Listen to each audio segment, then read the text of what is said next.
Assalamualaikum warahmatullahi wabarakatuh. Halo semua, perkenalkan nama saya Nahlana Fiza Natanila dari kelas 12 IPA 1 nomor absen 23.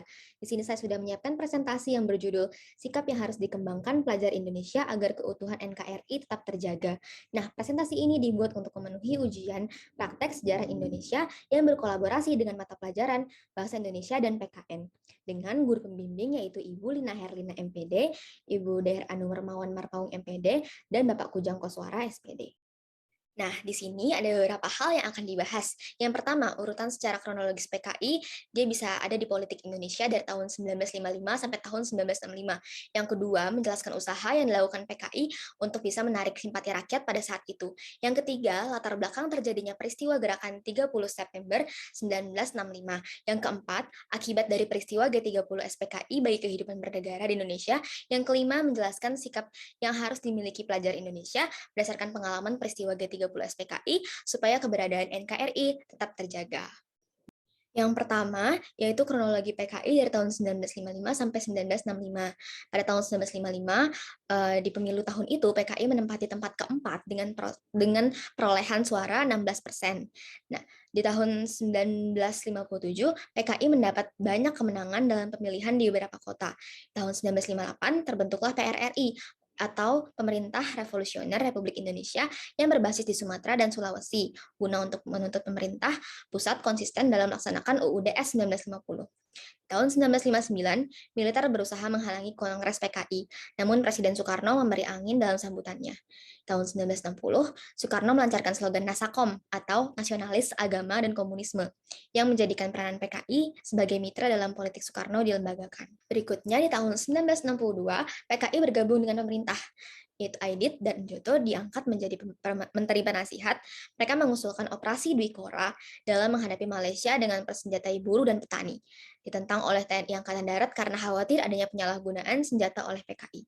Tahun 1964, gerakan menentang PKI bermunculan dipelopori oleh TNI Angkatan Darat. Di tahun 1965, PKI tumbuh menjadi partai komunis terkuat dengan jumlah anggota 3 juta orang, memiliki basis kuat dalam bulan Juli, sekitar 2.000 anggota PKI menggelar latihan militer di Lanut Halim dalam konsep mempersenjatai rakyat yang didukung oleh Angkatan Udara dan Angkatan Laut.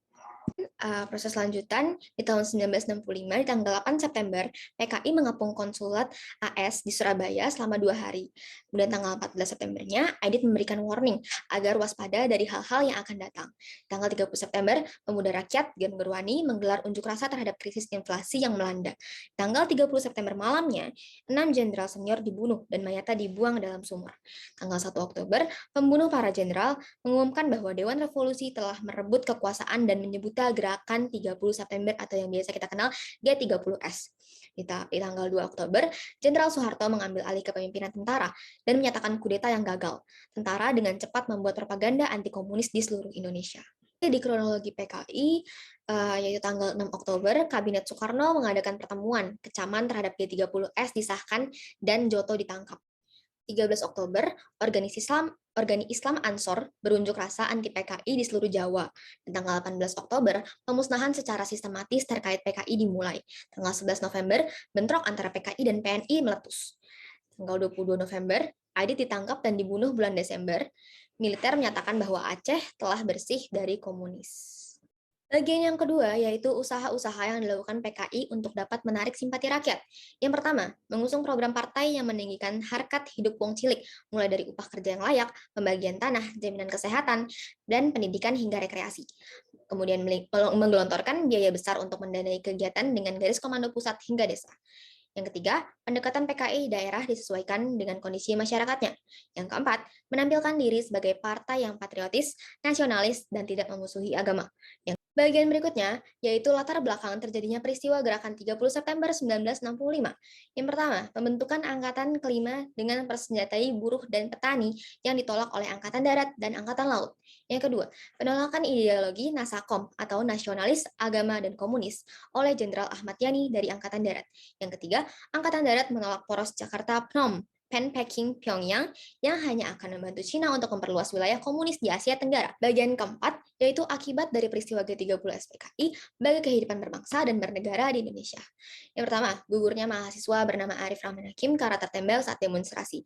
Yang kedua, Presiden Soekarno membubarkan KAMI karena dianggap provokator demonstrasi. Yang ketiga, Presiden Soekarno mengeluarkan Super Semar yang memberi wewenang Soeharto untuk menertibkan keamanan. Demonstrasi besar yang dilakukan rakyat, mahasiswa, KAMI, dan KAPPI yang mencetus Tritura atau tiga tuntutan rakyat yang berisi bubarkan PKI, pembersihan kabinet Dwi Korah dari PKI, dan turunkan harga pangan. Bagian terakhir, yaitu sikap-sikap yang harus dimiliki pelajar Indonesia berdasarkan pengalaman peristiwa G30 SPKI supaya keberadaan NKRI tetap terjaga atau utuh.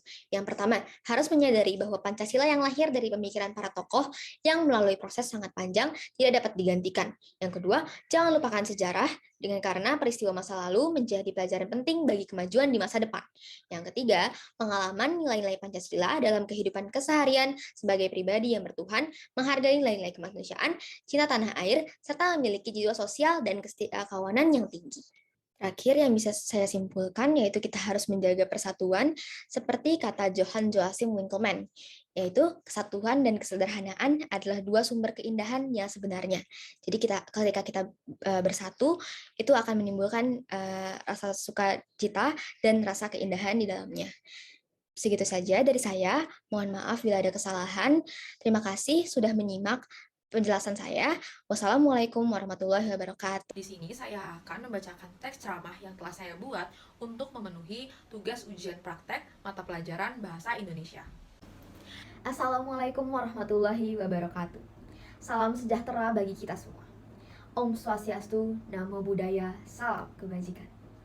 Yang saya hormati Ibu Kepala Sekolah SMA Negeri 3 Depok, Bapak atau Ibu Guru Penilai, serta staf tata usaha dan teman-teman yang berbahagia.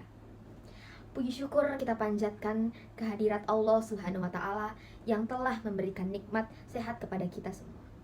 Sehingga pada hari ini kita dapat berjumpa dalam rangka memperingati Hari Sumpah Pemuda. Tidak lupa sholawat serta salam kita limpahkan kepada junjungan kita Nabi besar Muhammad SAW beserta keluarganya, sahabat serta umatnya. Seperti yang kita ketahui, Indonesia adalah negara kepulauan yang sangat luas, terbentang dari Sabang sampai Merauke. Terdiri dari beribu-ribu pulau yang kaya akan suku dan budaya. Keragaman suku bangsa dan budaya merupakan kekayaan yang tak ternilai harganya. Dilihat dari aspek sosial budaya, Indonesia terdiri atas ratusan suku bangsa yang masing-masing memiliki adat istiadat, bahasa, agama, dan kepercayaan yang berbeda-beda, sehingga memiliki potensi konflik yang sangat besar.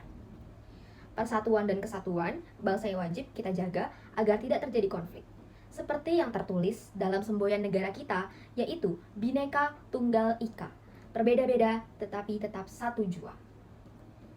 Saat ini kita ketahui dari berbagai media massa, banyak sekali masalah yang melanda negara kita, terutama masalah yang menyangkut persatuan dan kesatuan, seperti radikalisme, terorisme, dan separatisme yang mengancam keutuhan negara kesatuan Republik Indonesia.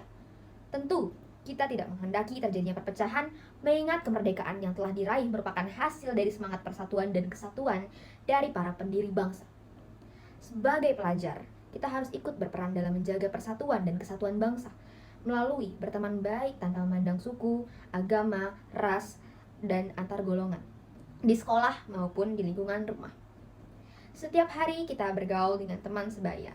Teman main tentunya tidak sama semua. Ada yang berasal dari keluarga kaya, kurang mampu, dan sederhana.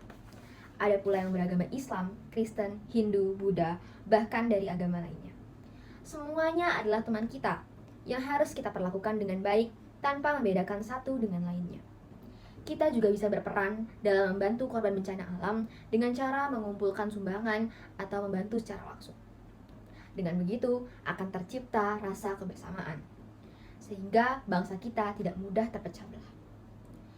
Menghargai pendapat teman, mengikuti upacara dengan hikmat, atau bekerja sama dengan teman dalam kebaikan seperti mengerjakan tugas bersama dan kerja kelompok adalah contoh membangun nilai-nilai persatuan dan kesatuan yang dapat kita terapkan dalam kehidupan sehari-hari. Marilah jadikan perbedaan itu sebagai kekayaan bangsa kita. Perbedaan yang ada harus kita hargai agar tercipta persatuan dan kesatuan bangsa, karena tanpa hal itu kita semua tidak akan bisa mempertahankan dan mengisi kemerdekaan untuk kejayaan bangsa dan negara Indonesia. Akhir kata, Bhinneka Tunggal Ika, jayalah Indonesiaku. Merdeka, merdeka, merdeka. Wassalamualaikum warahmatullahi wabarakatuh.